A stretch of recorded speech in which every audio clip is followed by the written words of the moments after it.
सुर्खियों में।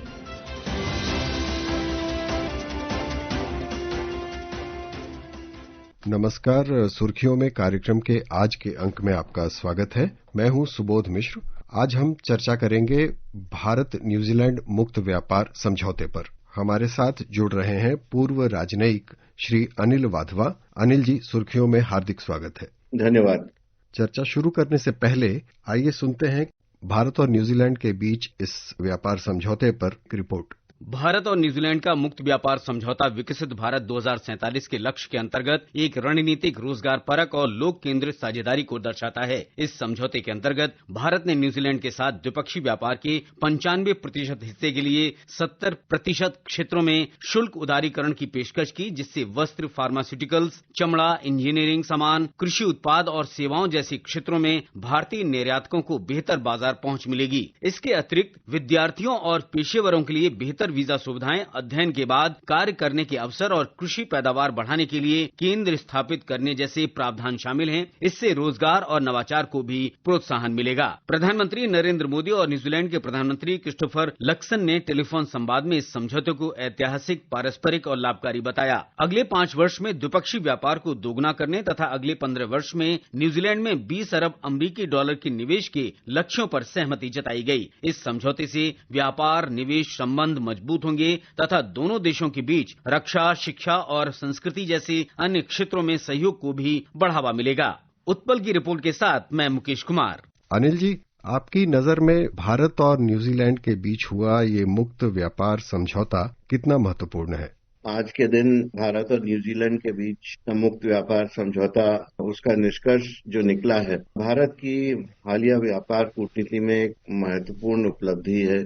लगभग 1 दशक तक हमारी बातचीत ठप पड़ी थी, उसको दोनों देशों ने पुनर्जीवित किया और मेरे ख्याल से अपेक्षाकृत कम समय में एक व्यापक और संतुलित समझौते को अंतिम रूप दिया गया है। तो ये एफटीए न केवल द्विपक्षीय व्यापार को गति देने का माध्यम है, बल्कि भारत की बदलती वैश्विक व्यापार रणनीति है और विशेष रूप से इंडो पैसिफिक क्षेत्र में आर्थिक भागीदारी को गहराई देने का संकेत भी देता है। इस समझौते में कई मुख्य विशेषताएं हैं। सबसे पहले भारत न्यूजीलैंड का जो एफटीए है, इसका सबसे उल्लेखनीय पहलू यह है कि इसके तहत भारत के 100% निर्यातों को न्यूजीलैंड में जीरो ड्यूटी एक्सेस प्रदान किया गया है और ये प्रावधान भारत के लिए असाधारण रूप से लाभकारी है। दूसरी ओर भारत ने न्यूजीलैंड से आने वाले लगभग 95% व्यापार मूल्य को कवर करते हुए लगभग 70% टैरिफ लाइनों पर शुल्क में कटौती या क्रमिक समाप्ति पर सहमति दी है। तो हालांकि भारत ने डेयरी और कुछ क्षेत्रीय उत्पाद जैसे हैं चीनी, प्याज, मसाले और खाद्य तेलों जैसे क्षेत्रों को समझौतों से बाहर भी रखा है। ये दर्शाता है कि सरकार ने घरेलू किसानों और ग्रामीण आजीविका की सुरक्षा को प्राथमिकता भी दी है। पर इसके साथ साथ एक और महत्वपूर्ण चीज मैं बताना चाहूंगा कि ये एफटीए केवल वस्तुओं तक सीमित नहीं है, सिर्फ गुड्स तक सीमित नहीं है। सेवाओं के क्षेत्र में इसे भारत के अब तक से सबसे महत्वाकांक्षी प्रस्तावों में से एक माना जा रहा है, क्योंकि सूचना प्रौद्योगिकी जैसी पेशेवर सेवाएं हैं, इंजीनियरिंग है, कंसल्टेंसी और शिक्षा जैसे क्षेत्रों में भारतीय सेवा प्रदाताओं को न्यूजीलैंड में बेहतर पहुंच मिलेगी और इसके साथ ही लगभग 5000 अस्थायी कार्य वीजा का प्रावधान भारतीय पेशावरों और कुशल श्रमिकों के लिए एक बड़ा अवसर खोलता है। तो छात्रों के लिए शिक्षा और पोस्ट स्टडी वर्क अवसरों में वृद्धि भी इस समझौते का एक अप्रत्यक्ष लेकिन बहुत ही महत्वपूर्ण लाभ है, जो भारत और न्यूजीलैंड के बीच लोगों के संबंधों को और भी मजबूत करेगा। और सबसे बड़ी बात एक और मैं बता दूं कि न्यूजीलैंड ने अगले 15 वर्षों में भारत में लगभग 20 अरब अमेरिकी डॉलर के निवेश की प्रतिबद्धता जताई है। एफ्टा जो समझौता हुआ था, उसके जैसे बड़े निवेश वादों की तुलना में छोटी है, फिर भी न्यूजीलैंड की अर्थव्यवस्था को अगर हम देखें, उसके आकार को देखें तो ये उल्लेखनीय है और ये निवेश कृषि और प्रौद्योगिकी और डेयरी, नवाचार, नवीनीकरण ऊर्जा और शिक्षा और सेवाओं जैसे क्षेत्रों में केंद्रित हो सकता है। आपने जैसा अभी बताया कि भारत ने इस समझौते में कुछ संवेदनशील क्षेत्रों को बाहर रखते हुए संतुलन बनाने का प्रयास किया है, तो जैसे आपने डेयरी या मसालों का उल्लेख किया, तो ये संतुलन हमारे देश के हितों की सुरक्षा में कितना प्रभावी साबित होगा?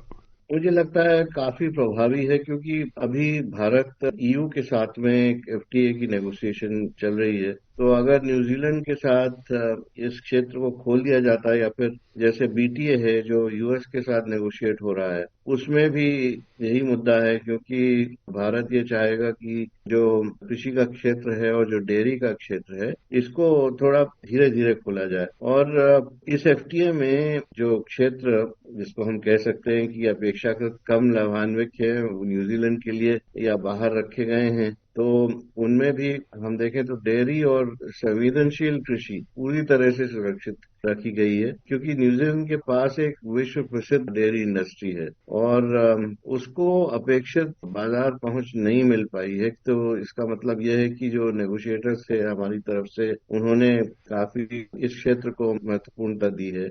इसके अलावा कुछ क्षेत्रों में गैर शुल्क बाधाएं जिसको हम बोलते हैं नॉन टैरिफ बैरियर्स, जैसे स्वच्छता है और तकनीकी मानक हैं, तो व्यापार विस्तार की गति को प्रभावित कर सकते हैं जब तक कि इनके प्रभावी क्रियान्वयन पर काम न हो, और भारत ने इनको भी ध्यान में रखा है। आइए सुनते हैं कि वाणिज्य मंत्री पीयूष गोयल ने क्या कहा।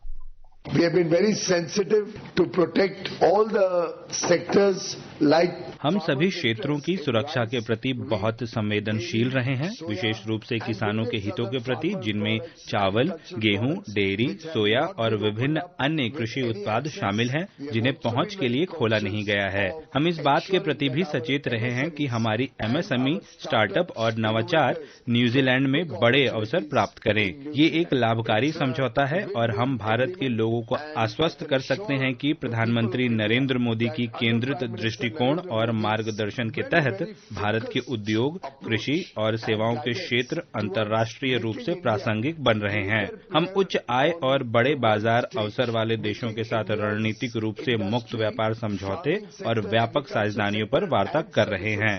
ये समझौते अमृतकाल में महत्वपूर्ण भूमिका निभाएंगे, क्योंकि सभी 140 करोड़ भारतीय विकसित भारत 2047 के लक्ष्य की दिशा में काम कर रहे हैं। work towards our goal of Viksit Bharat 2047.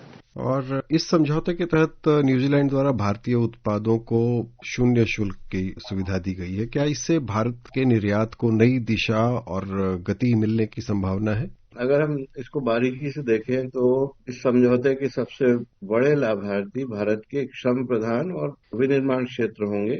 जैसे हम देख लें कि वस्त्र और परिधान है, चमड़ा और फुटवेयर उद्योग को शून्य शुल्क का सीधा लाभ मिलेगा, जिससे वे न्यूजीलैंड जैसे विकसित बाजार में अधिक प्रतिस्पर्धी बनेंगे। और फिर देखें तो इंजीनियरिंग की वस्तुएं हैं, मशीनरी और ऑटो कंपोनेंट्स है, इनके निर्यात को भी गति मिलने की संभावना है। फिर समुद्री उत्पाद है, जिन पर पहले अपेक्षाकृत ऊंचे शुल्क थे, अब अधिक आकर्षक कीमत पर निर्यात किए जा सकेंगे। और आईटी और पेशावर जो सेवाएं हैं भारतीय अर्थव्यवस्था की वैसे ही रीढ़ बन चुकी हैं, और ये एफटीए इन क्षेत्रों को नए अंतर्राष्ट्रीय अवसर प्रदान करता है। और फाइनली जो भारत के एमएसएमई सेक्टर हैं, उनके लिए भी ये समझौता महत्वपूर्ण है, क्योंकि सरल सीमा शुल्क प्रक्रियाएं और स्थिर नियम उन्हें वैश्विक मूल्य श्रृंखलाओं से जोड़ने में मदद कर सकते हैं। जो आईटी और पेशेवर सेवाओं की बात है या जो सर्विस सेक्टर की बात है, उसके लिए जो प्रावधान किए गए हैं, उससे हमारे देश के युवाओं और जो हमारे जो स्किल्ड प्रोफेशनल्स हैं, उनको किस तरह का लाभ हो सकता है? जैसे मैंने पहले भी बताया कि सूचना प्रौद्योगिकी है और पेशेवर सेवाएं हैं और इंजीनियरिंग के जो लोग हैं और कंसल्टेंसी में जो लोग हैं और शिक्षा में जो लोग हैं, इन सभी क्षेत्रों में भारतीय सेवा प्रदाताओं को न्यूजीलैंड में बहुत बड़ी पहुंच अब मिलना शुरू हो जाएगी, क्योंकि साथ साथ में एफटीए में एक प्रोविजन और भी है, 5000 अस्थायी कार्य वीजा का प्रावधान है। तो भारतीय पेशेवरों और कुशल श्रमिकों के लिए ये एक बड़ा अवसर खुलता है। और फिर छात्रों के लिए भी शिक्षा में और पोस्ट स्टडी वर्क में अवसरों में वृद्धि है। इस एफटीए का एक अप्रत्यक्ष लेकिन महत्वपूर्ण लाभ है, क्योंकि पीपल टू पीपल जो कॉन्टैक्ट हैं वो इससे जरूर बढ़ेंगे। और इस समझौते में कच्चे माल और औद्योगिक इनपुट्स पर आसान पहुंच की बात की गई है। क्या इससे भारतीय उद्योगों की जो प्रतिस्पर्धात्मक क्षमता है उसमें कुछ बढ़ोतरी होगी? जरूर बढ़ोतरी होगी, क्योंकि जो भी इंजीनियरिंग की वस्तुएं भारत एक्सपोर्ट करता है न्यूजीलैंड को, मशीनरी जो भी एक्सपोर्ट करता है और ऑटो कंपोनेंट्स है, क्योंकि न्यूजीलैंड में इस ऑटो कंपोनेंट इंडस्ट्री ना के बराबर है, तो वो इन सभी के निर्यात को गति मिलने की संभावना है। क्योंकि अभी आजकल क्या हो गया है कि भारतवर्ष में हम देखें तो इंडस्ट्री, कई सारी गाड़ियां यहाँ पर बननी शुरू हो गई हैं, उसके साथ साथ एक बहुत ही वाइब्रेंट ऑटो इंडस्ट्री पनप रही है। उसके साथ साथ ट्रैक्टर का जो क्षेत्र है, क्योंकि न्यूजीलैंड एक वाइन प्रोड्यूसिंग कंट्री है, तो स्पेशलाइज्ड जो ट्रैक्टर्स हैं भारत के, वो जापान होकर के अभी तक न्यूजीलैंड में जाते थे, अब ये डायरेक्टली जा पाएंगे क्योंकि शुल्क की कमी हुई है। तो इसके चलते ये सभी इंडस्ट्रीज को एक बढ़ोतरी जरूर मिलेगी और मार्केट ओपनिंग जिसको हम बोलते हैं, उसका एक अवसर प्रदान होगा। अभी तक हमने यहाँ से न्यूजीलैंड जाने वाली चीजों की बात की है, जरा देखें हम कि वहां से आ क्या सकता है। न्यूजीलैंड द्वारा अगले कुछ वर्षों में भारत में बड़े पैमाने पर निवेश की संभावना जताई गई है। क्या इससे हमारे मैन्युफैक्चरिंग और एमएसएमई सेक्टर को मजबूती मिलेगी, क्योंकि एमएसएमई का जिक्र आपने भी पहले किया था। न्यूजीलैंड की ओर से हॉर्टिकल्चर जो है, जैसे सेब है और कीवी फल है जो उनका मेन प्रोड्यूस है, फिर ऊन है, लकड़ी है और वानिकी उत्पाद है, और फिर मांस उत्पादकों को भारतीय बाजार में बेहतर पहुंच मिलेगी। ये पूरी तरह से खोला नहीं गया है क्योंकि सब पर कोटाज हैं, लेकिन फिर भी वो कोटा न्यूजीलैंड के लिए काफी महत्वपूर्ण है क्योंकि भारत एक विशाल मार्केट है और भारत जैसे विशाल उपभोक्ता बाजार में जो मध्यम वर्ग की बढ़ती क्रय शक्ति है, उससे न्यूजीलैंड के कृषि और खाद्य निर्यातकों के लिए दीर्घकालीन अवसर पैदा हो सकते हैं।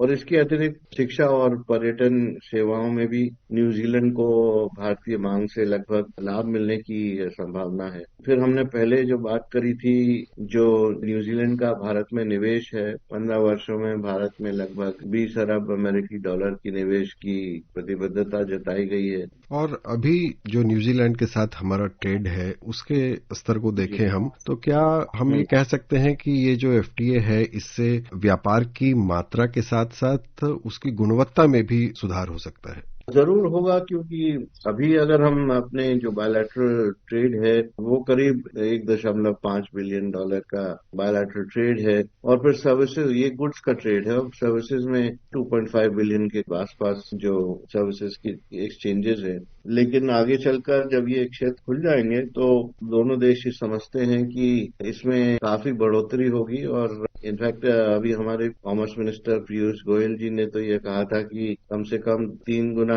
बढ़ोतरी होने की संभावना है। न्यूजीलैंड की तरफ से भी इसी तरह का एक बयान आया है। उनके प्राइम मिनिस्टर लक्सन जो हैं, उन्होंने भी एक बयान दिया है कि इससे भारत की जो मार्केट जो खुल जाएगी, उससे न्यूजीलैंड को ये अवसर प्रदान होगा कि उनके एक्सपोर्ट्स भी काफी बढ़े। और जो इन्वेस्टमेंट न्यूजीलैंड करेगा, उसके साथ साथ वो सोचते हैं कि जो 4 क्षेत्र उन्होंने गिनाए हैं, इन चारों क्षेत्रों में न्यूजीलैंड के जो प्रोडक्ट्स हैं वो भारत के मार्केट में और जगह बनाएंगे। ये केवल एक व्यापारिक दस्तावेज नहीं है, क्योंकि भारत की जो विविधीकरण नीति है, जो डाइवर्सिफिकेशन नीति है फ्री ट्रेड में, उसका एक ये हिस्सा है। और भारत ने काफी जो संवेदनशील क्षेत्र हैं उनको खोला नहीं है इस समझौते में, और जो भी भारत निर्यात करेगा, जो ज्यादा निर्यात न्यूजीलैंड से होगा, उसमें कोई ऐसा क्षेत्र नहीं है जिससे कि हमारे जो कृषि में जो कार्यरत जो लोग हैं या फिर दूसरे क्षेत्रों में जो जैसे डेयरी इंडस्ट्री है, इनके ऊपर कोई इफेक्ट नहीं पड़ेगा। और जो बाकी एग्रीकल्चर में जो एरियाज खोले गए हैं, इनमें भी कोटाज हैं, और भारत कुछ हद तक ये चीजें इंपोर्ट भी करता है। कुछ जैसे कीवी फ्रूट का हमने उल्लेख किया, और सेब हैं, ये पहले से भी बाहर से आ ही रहे हैं। तो इसमें यहाँ पर एक डिमांड है, तो जो कोटा है वो उस डिमांड को पूरी करेगा और इससे प्राइसेस कम होंगे। श्रोताओं, आशा है ये चर्चा आपको भारत न्यूजीलैंड मुक्त व्यापार समझौते के महत्व और उसकी संभावनाओं को समझाने में सहायक रही। अनिल वाधवा जी, आपके बहुमूल्य समय और गहन दृष्टिकोण के लिए आपका बहुत बहुत धन्यवाद। धन्यवाद। इस कार्यक्रम को आप हमारे mobile app news on AIR और YouTube channel news on AIR official पर भी सुन सकते हैं। सुर्खियों में